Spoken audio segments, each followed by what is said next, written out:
There's something wrong with you. Welcome back to DemButlers. I am Cass. I'm Doug. And you are the Butler Brigade. Hello, everyone. That's still just nice. That's all right. You're going to be all right. You're going to be all right. Before we begin, thank you to all our new members. Thank you to every last one of our subscribers Thank where y'all you. keeping that motivation going. New members, we got to sip something, say something. This Friday, 7 p.m. Central Standard Time. You can see that join link in the live if you are a member. If you're not a member and you would like to be a member, click that join somewhere under the thumbs up, next to the thumbs up, thumbs Somewhere down. on there. Somewhere down there. It's hard when you're looking at your own page. There's a join. If you join, you will also be able to log in to the members live this Friday, 7 p.m. Central Standard Time. Sip something, say something. That means bring you something to sip. That's right. Because we're going to be sipping. We're going to be sipping. I want to give a huge congratulations to Rhonda Robinson. Rhonda, she sent me a photo of her holding her temporary pensionata card coming out of the immigration office approximately 24 hours after she landed in Panama. She had her 24 card. hours, y'all. 24 hours. We have done videos before that anywhere between 24 hours to 3 days. You should be holding your temporary card. If you're not, something needs to be questioned as to your process and what your attorney is doing. That's all that I can say in regards to that. But congratulations, Rhonda. Yes. Welcome to Panama. So glad to have you as part of our family. And thank you for being a part of the Butler Brigade. And thank you for sharing that beautiful picture of you holding your card. Yes. She did already have somewhat of a team in place, but she did share that there were some insights and some information that we provided her that she was able to advise her attorney. Hey, why are we not doing this? I think I need to do this. And she was able to go ahead and get that process. And she now is at home in Panama. Yes. So today, it kind of leads us to today's topic. What's that? Today's topic is, what do the butlers feel the best process is for you in leaving the United States and going to, in our particular case, Panama City? Okay. So what do we feel is your best itinerary in order to make this happen? So this is how we went about it. And then some of the things that we did not do That we can do better. that we feel we could have did better, that we will now share with you that will hopefully make your journey better than what ours was. Which ours was not a negative in any way, but there were some things, there were some pressures we added amongst ourselves that we would definitely want to share with you that will possibly help you better in your journey. This is all about continuous improvement. Yeah, exactly. And for you Air Force folks, you know what that's all about. Okay. Continuous improvement. So, number one, we would say, obviously, do your research. Well, no, I'm going to stop with there. Because it ain't obvious. I'm going to stop. I'm going to say, if you are in a partnership or a marriage, you have a significant other. That's the first step. Communicate with what your desires of your heart are, and make sure that you're both aligned as to what your vision to where you could possibly want to be. Because let's start there. This is one of the few things that if y'all ain't 100% together on this process, it's just not going to work. Make sure that whatever calendar aspect you feel at all, start with your ultimate. If your ultimate is, I want to sell everything, I don't want there to be no dirt here that got our name on it, and I want to go to another country. You need to let your partner know that. And if your partner is like, no, I don't want to sell everything. I was kind of thinking we could do the winters there or snowbirds there or whatever that happened to be. This is when y'all start communicating. To just automatically think you're aligned on the same vision, guess where you're going to start off wrong at number there. That's number one. So you've communicated. So we're going to get that part going. You've communicated. Now we're going to start research. Research in regards to, where is it that you would like to be? Ideally, when you think of another country, what do you see? There's no point in you going to a desert island with nobody but a soccer ball if you have visualized a moving city, technology, grocery stores, nightlife, cosmopolitan vision. If that's what you're visualizing, then why do you have places on your list that have 200 plus people on a desert island? I'm being like, okay. Why so your is location, that country? Your location's got to match your dream. Your location should match your dream. And it could be just the opposite. If your dream is beach, white fluffy sand, dolphins and parasailing, and then why are you looking at the city? I mean, that's not there. Right. It's not there. So let's make sure that your vision is matching the destination of your choice. Yes. Okay. Yes. Now that that's there, now start your research. Research that area. If you can't pinpoint that area, Panama as a country is so different. There's no possible way that you should be wasting your time, and I'm being honest, in looking at Coronado Beach, Boquete, David, and Panama City. Those are 4 distinct different locations. Night and day.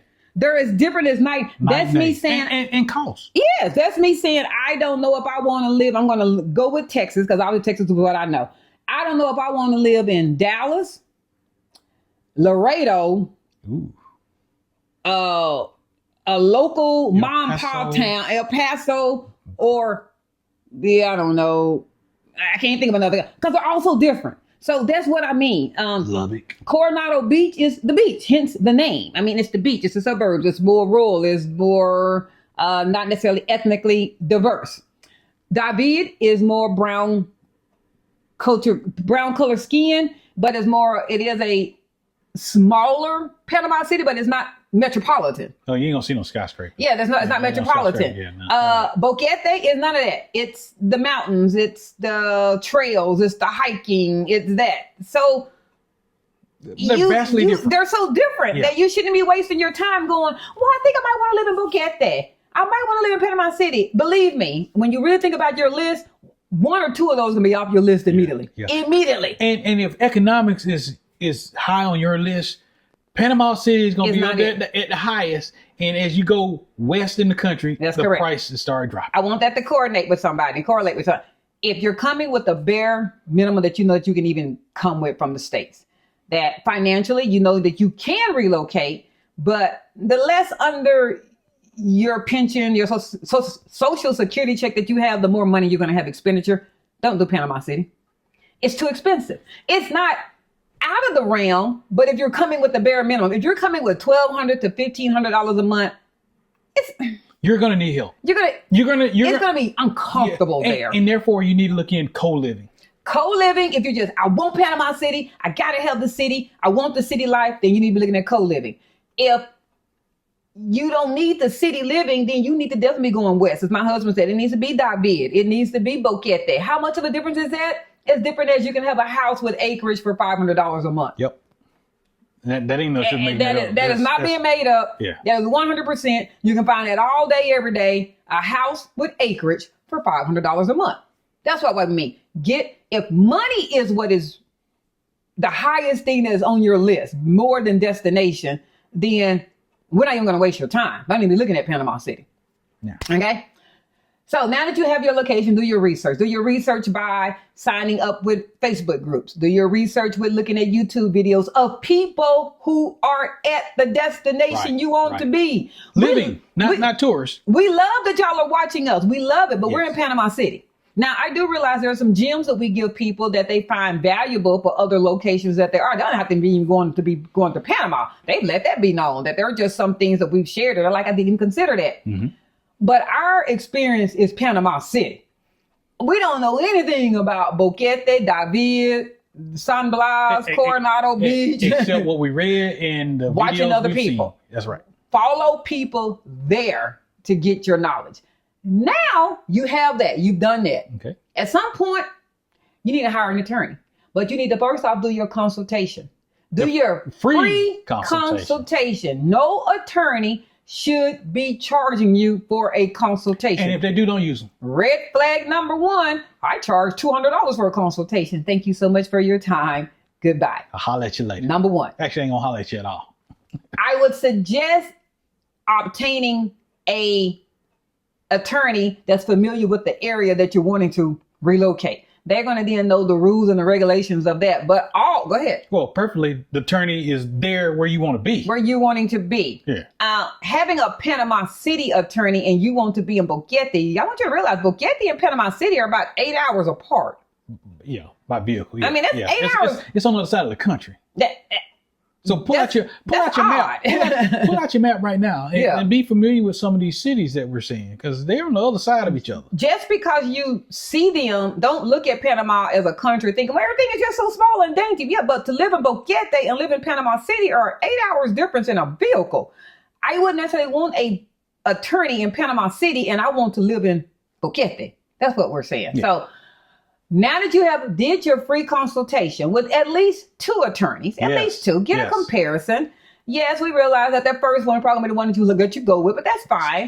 But at least get a comparison. So you know in your heart that, hey, I got the right person. Ask your questions. Don't let this be a one-way conversation on that consultation. Because y'all are interviewing each other. He might not work for you. Or she. I'm saying the attorney. Have your questions. We did an attorney things to ask your attorney video. Please reference that. I mean, just literally write that stuff down and ask everyone. If they're not going through those questions, when it's your turn, ask them the questions. They should be sending you a quote at the end of that call. If you don't get a in writing quote, proceed with caution. And while you're saying that, before you make get that quote, get the constellation, go ahead and get WhatsApp. Mm-hmm. Make sure your email is good. Yes, because more than likely, the attorney is going to want to communicate via WhatsApp on camera. Mm-hmm. They could possibly do Zoom. Our attorney he did the Zoom on our first one, but I don't want to just make you feel like that they're always going to be Zoom or they're going to be, they're more likely going to be WhatsApp. It's going to be WhatsApp. But now, so you have pinpointed your attorney, you have your quote.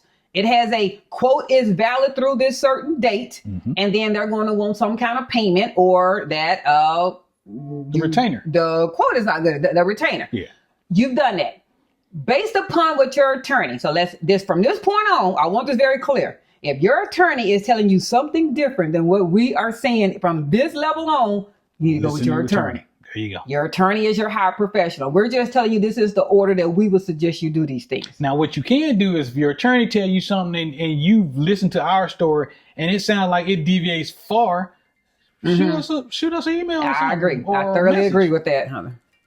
There we go. To decline that Apple Watch. Yes. I am on Do Not Disturb though, but that's the business call. So the next thing is that you have now hired that attorney.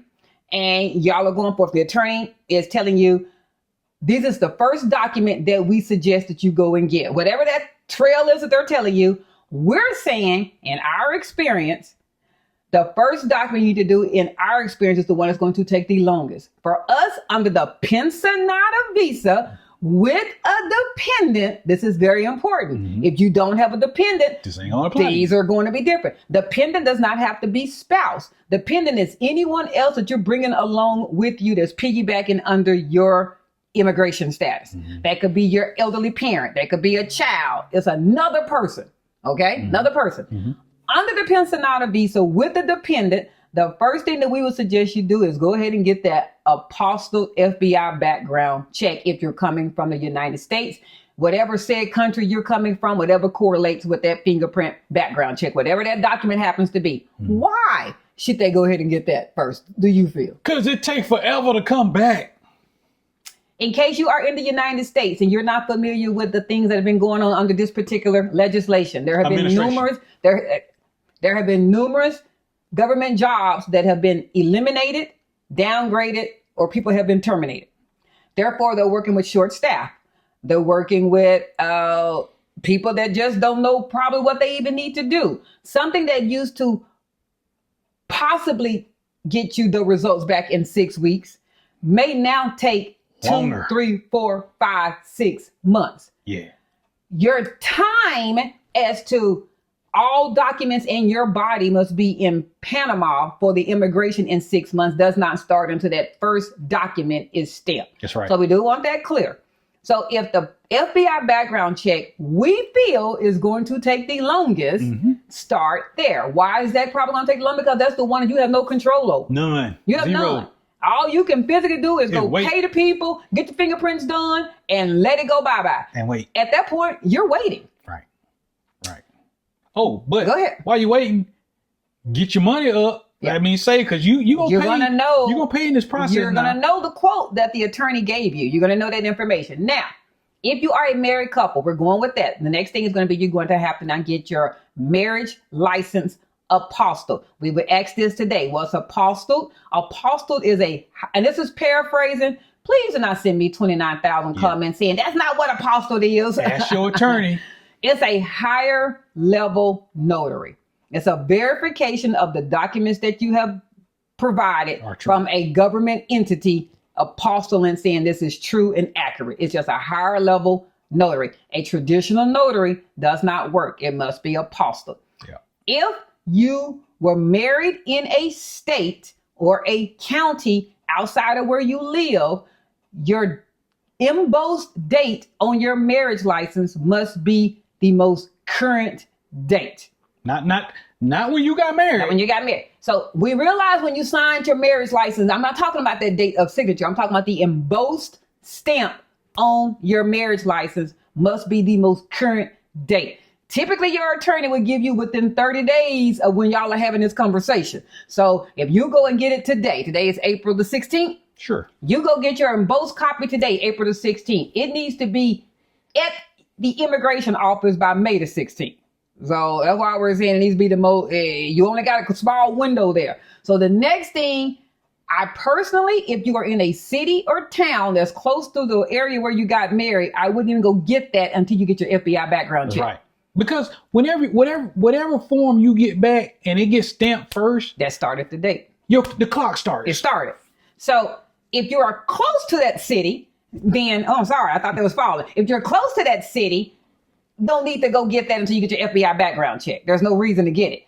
If it's in another state, another anything, you're going to have to, now you might want to, you're going to have to just determine how your calendar, how office hours work with you traveling to that city and getting that embossed copy. That's a personal thing. We personally were within 15 miles of the area that we got married. Yeah. So we waited until we received our FBI background check back. Mm-hmm. Got that back when we got our most recent date of the embossed copy of our marriage license stamp. Okay, let me add one thing. When you're waiting on the FBI or your equivalent to whatever country you're in, the people that are doing it are going to apostille. They're going to do their thing. So that's one thing you ain't got to worry about. But when you get that back and you get your marriage license. I was getting there. Okay. All right. So now you must have a full color copy of each person or everybody that's coming passport. So get that. You must also have whomever the lead person is, proof of how they get their pension forever money.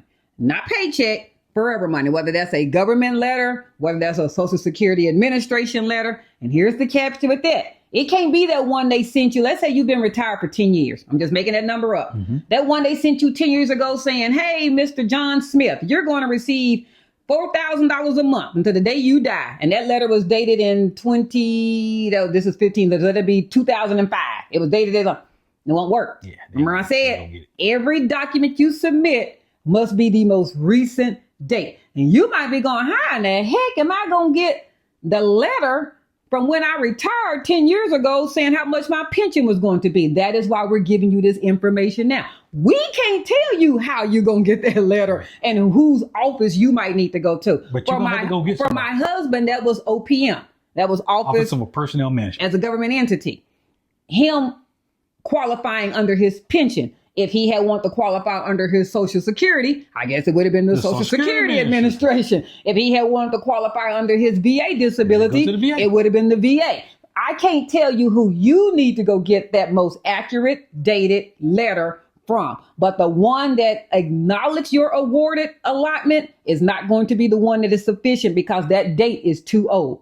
You need a current, accurate date. Now, I think you said 30 days, but I think it's 6 months from when you started everything to or the present time. That date can be within older than 6 months. I don't know. But again, your attorney. We did say your attorney is going to tell you the dates, but I am letting you know that awarded letter will need to be a recent date. Yeah. Because when they apostille it, they're going to check it. And the first thing they're going to do is look at the date. It's going to be too old. I'm going to tell you how much we know this. The original letter that we submitted so now we got all our documents. We got everything there. This was everything that pertained to us. Everything I just mentioned, we have it. We have established an appointment with the lady that's going to do our notary, and then she's going to physically take our documents to Austin and get them apostilled. We're sitting in front of her. When we get those items apostilled, we show our attorney Cedric's awarded letter, and he goes, "Oh, this date for this awarded letter shows happened to be October of the year you retired, November 2021." And we're doing this now at this particular time. We're doing this December 2023. So he had a letter dated in 2021 that said, "You will get this $50 billion for the rest of your life, Mr. Butler." Right, yeah.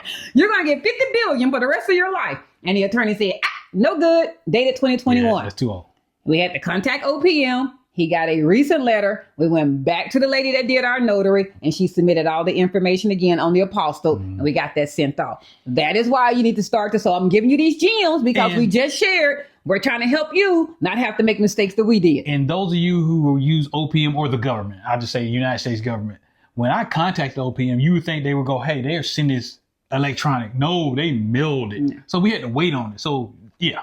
You have to wait. You might be in the same boat. So if you're trying to, when everybody sits there and go, you don't have to do all that stuff in the U.S. You can go leave the U.S. and go straight to Panama. You're listening to all the steps we're saying. There hasn't been anything we've listed that you could possibly do in Panama, except for calling people every day. And good luck. Good luck calling the government every day and waiting on hold for 9 hours. That's all we can tell you. Good luck with that. So you got all that. The young lady who assisted us with our apostille document, she has gone to Austin. Everything's apostille. During this time, we have shown our attorney everything. We're ready to go. The last things I had to go get was ID size pictures. We received those. Jeez. We got our ID size pictures. Now, the attorney has said, looks good. Documents are ready. They're all apostille. So the time clock has started now. Our time clock has started. When can you all get here? For us, that date happened to have been February. February worked for us. Our background and everything came back in January. We were in Panama City within 3 weeks of our documents being apostille. So we had really only lost about 3 weeks on a date. Keep in mind, we had previously in February 2024 had visited Panama. This is an important step. We've already listed the things you need to do as far as getting your home, but please visit Panama or whatever said country the boots on the ground visit that you need to do. Yeah, the boots on the ground visit. Please do not make the first time you ever see Panama be when you come with your documents. There is too much work to do. You're going to be overwhelmed. You are. You're going to feel like this is too much, and you're going to want to quit a couple of times. Your boots on the ground tour should be now. If you don't start your paperwork, plan a trip where you all just come to Panama. Yeah. And if you're one of those people that really just can't decide, well, you want Boquete, Davila, you don't know, then that's that Take trip you need to be doing. Do a tour. Please don't do paperwork. Don't try to get immigration. Don't try to find a home. Don't try to go get to know the land on the very first time you've been there. So what we really trying to tell you, and I know some of y'all gonna hate this, you really need 2 trips. You need at least 2. You need 2. First one is, do I even like this dang country? If you're still employed, I realize you might be working with limited time as to when you can come. At best, if you can come for at least 2 weeks, it would be great. At best, if you can come and at least stay in an Airbnb and not the comforts of a hotel, that would be great. At best, if you can go on a few relocation tours, go inside grocery stores, get to see how banking, immerse yourself in the community to which you're saying you would like to live. Go in tours of condos, not necessarily going in them to say, I like this, but to see what don't you like? What do you like about this neighborhood? You don't want to, for the first time when you ever come, and you're doing immigration, banking, citizenship, or whatever, grocery store, housing, shopping. That's too much. It's way too much. It's too much. And you're the person that be sitting there going, woo! Why did we do this? And I don't remember nothing that we did earlier today.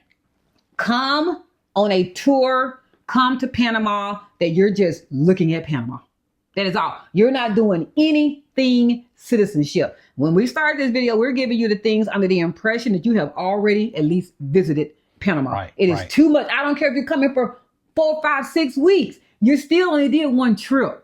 That's 1 trip. That's just too much to do in 1 trip. And if you've made that trip and you didn't do the living in Panama stuff, you did the vacation tourism stuff, It is not a real It's not the picture of same. what you're about to put yourself If into. you went to Monkey Island, Panama Canal, Tobago Islands, you did the Amador Causeway, you did everything, you whoop de whoop, y'all turned up. And you ate out every day. And then when I ask you, so what neighborhood did you decide you like to stay in?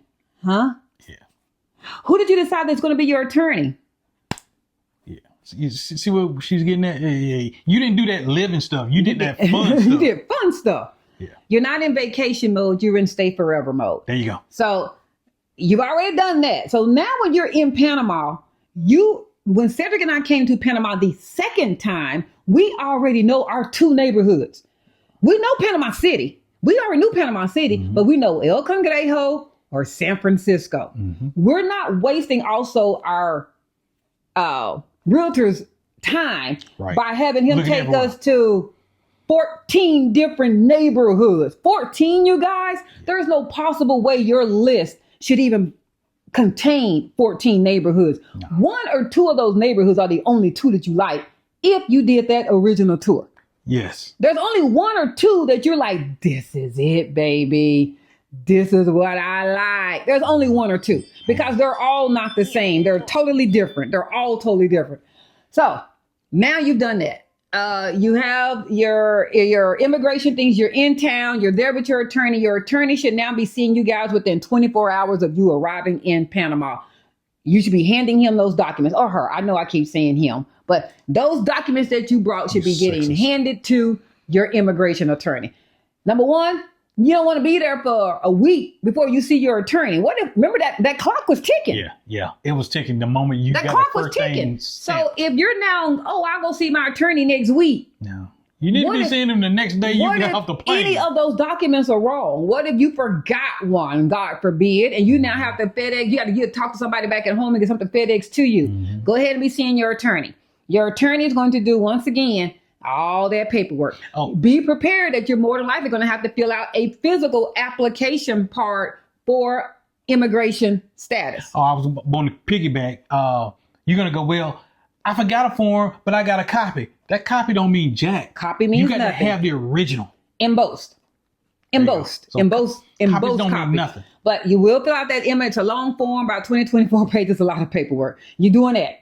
And now they're going to take the documents that you submitted and they're going to take that immigration form and they're going to go do their part. Now that's at the attorney. But it should be a surprise to the attorney because he's already seen your stuff as you got it. You've been doing it. Now you can go ahead and have a little fun because now everything is out of your hands. Yeah. I mean, literally, the attorney that you've hired is doing everything else. Within 1 to no more than 4 days, you should be hearing from your attorney going, get your bodies to the immigration office. It's time for your scheduler, for your temporary. So you've done everything before then. So now if y'all want to go nightlife and go have dinner or go do that. I need to add one thing. Yeah.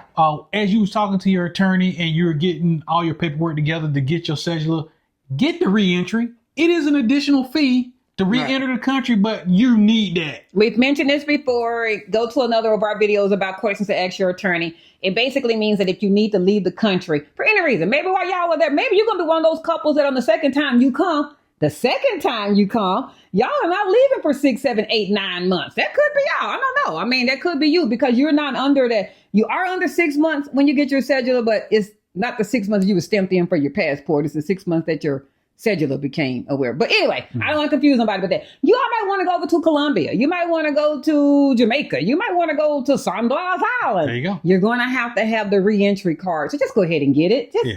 But that was in our video. It was. The questions to ask your attorney. I'm not going to rehash everything we said to ask your attorney. This is the process. So now that you have that and you've done all that, now you go have fun. Now you're waiting for the attorney to sit there and say, come to immigration office. Now is the time. Remember, you've already found those neighborhoods. You should be with your realtor. Your realtor should have already been aware you were coming because you're going to need that address. You're going to need the phone number. Those are the things you're still going to need. You're still going to have some work, but I'm going to let your attorney advise you those information because we do not want to go through back and forth. I didn't have to have that. Right. Talk to your attorney. I love the fact that people who have spoken to their attorney, when the attorney gets through talking to them, they're all hearing phone number, bank account, address. So you don't just take our word for it. They're telling you that. They're confirming that. That's exactly what the happened. people who probably didn't have to do that, they came under another type of visa or there was not a dependent situation. There you go. That is why they didn't have to do it. That's why you don't follow exactly what somebody said they had to do. And you go, well, that's in stone. That's what they had to do. Now go do those things. Go ahead and do some tours with the realtor, because you are going to need that address. When your attorney says report the immigration office, there's going to need to be an address. So don't just go chill at the pool with your feet up drinking pina coladas. Because you need a place to stay. You need a place to stay. Permanently. And that is why we keep saying don't do that on your first visit. You know how bombarded you're going to be with looking for places to stay and immigration. Now you're going to feel rushed. And you're going to make a haste decision, and it's going to be a place that you really didn't want. Yeah, and that's why when on our second visit we had 2 places to stay. We came in with the hotel for a week, I think it was. A weekend, not even that. It was Valentine's Day. And then we stayed at an Airbnb in the neighborhood that we wanted to stay in. Yes, you must have this. Yeah. You find people that's in there going, oh my God, when they do those relocation videos and they're like, this was a lot, you guys. I can tell you this without even ever talking to them. That was their first time ever in country. I can tell you this because there's no way that you're going to be maybe overwhelmed with the stuff that you had to do, but you're not going to be overwhelmed with doing the stuff. I guess that's what I'm trying to say. Yeah. Our overwhelming came from the fact of, you know what? Why are we putting all this pressure to decorate this whole condo? And nobody said we have to decorate this. That's what I mean by, but we had a condo. There are some people who don't have a place to stay. Right. And you need an address. Our overwhelmingness was from making a home, not from finding a home. Right. There are 2 different things. Right. So now you've done all that. Now you're going to go find your place. When you've given yourself this time, you're not bombarded. You're going to find a home that you like. Your realtor's been talking to you during all this time. Can I interject real quick? Finding an address is really critical because the attorney can't finish you up until he gets the address to put on your legal documentation. Right. Again, we're talking pensionata visa. That's right. If you're coming under any other status, this may or may not pertain to you. If you have birthright, if you have work visa, we don't know nothing about them. Nope. So can't tell you nothing about them. Please listen to this video and do not start commenting about it. You don't need that. You don't need that. Under which visa? I really must ask under which visa. We're talking pensionata visa. Yes, you do need this under pensionata visa. And we do have our temporary. so if you don't have yours, you ain't started yours, then how you commenting on something you don't know about? On what you don't need. But so you've done all that. You have your home. Now what we would suggest is just really quick. I'm going to go through that really fast. Don't bombard yourself with shopping at the first store you go to. My husband and I, we did do a video on some places that we went. Our information to you would be walk into at least each store that you're thinking of that you would like to shop. At least go through it one time before you then come back and purchase stuff. Mm-hmm. That'd be our other thing. That's the order to which we would suggest will make your life so much better and so less chaotic. Yeah. Oh, and you'll save some money. And you'll save some money. So if you can do that, and there is going to be just a shopping video. I'm not doing on this, but we're just tying it all in as to what we feel the best process for eliminating stress and making your transition to another country be so much easier. If you can do 2, 3, 4 visits before you start the immigration process, do that. But we're saying at least 2. At least 2. At least 2. Got to get boots on the ground. At least 2. Do not. If the economics of airfare is what's preventing you from going, this might not be the best time to relocate, because trying to do everything on one airfare ticket is going to be stressful. It is. It's going to be stressful. And within a year or 2, you will probably be wanting to move and go back because everything just don't seem homey to you. It seemed rushed. You weren't happy. You did everything too fast. You just did everything too fast. Well, on the reverse of that, now it's low season there. So the Canadians are leaving. The people who left their countries because it was cold, snowbirds, they're going back. So prices are falling. Yeah. As far as places to stay. They are. And deals are being made. But as always, we always say negotiations are available, but typically for if there's somebody that is local, they're not going to give you, the expat, a negotiation. It's going to be hard for you talking to the person who owns a condo to go, but what will you really give me for? You really need that local person kind of help you out with those prices. But anyway, hope that overview really helped. Think it really gave you a perspective of what will help you on sanity, peace of mind, and wasted money. It just really will. It'll just help your process that much easier. Until next time, like, share, follow, comment. Subscribe. And with that, we're out. Peace.